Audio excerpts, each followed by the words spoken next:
ఈ మొబైల్ వచ్చేసి Redmi note 11 pro. ఇది ప్రాబ్లం వచ్చేసిందంటే ఇది ఆన్ చేస్తే ఆన్ అయితే అవ్వడం లేదు. ఇది మనం ఛార్జింగ్ పెడితే మొబైల్ అయితే ఆన్ అవుతుంది. చూపిస్తాను ఒక నిమిషం.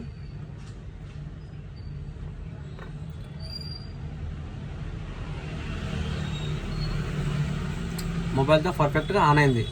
బట్ మనకి ఏంటంటే ఇది ఆన్ చేస్తే ఆన్ ఆ బటన్ ట్రిగ్గర్ చేస్తే ఆన్ అయితే అవ్వడం లేదు. ఒక కొంచెం వెయిట్ చేయండి, చూపిస్తాను.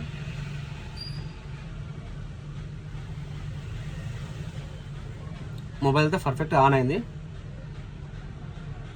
ఆన్ ఆ బటన్ ట్రిగ్గర్ చేసిన పవర్ బటన్కి వాల్యూ అనేది మిస్ అయిపోయింది. ఈ ట్రాక్ మిస్ అయిపోవడం వల్ల మనం అయితే పవర్ యాక్షన్ రివ్యూ చేసి పవర్ యాక్షన్ ఒక జంపర్ కొట్టేసాము డైరెక్ట్ పవర్ బటన్కి. ఈ మొబైల్ అయితే రిపేర్ అయితే అయిపోయింది కంప్లీట్గా. చూపిస్తాను ఒకసారి ట్రిగ్గర్ చేసి. ఇక్కడ చూసుకోండి, పర్ఫెక్ట్గా ట్రిగ్గర్ చేసాము, ఆన్ అయింది. మళ్ళీ ట్రిగ్గర్ చేస్తాను, ఆన్, పర్ఫెక్ట్గా అయింది. Thank you.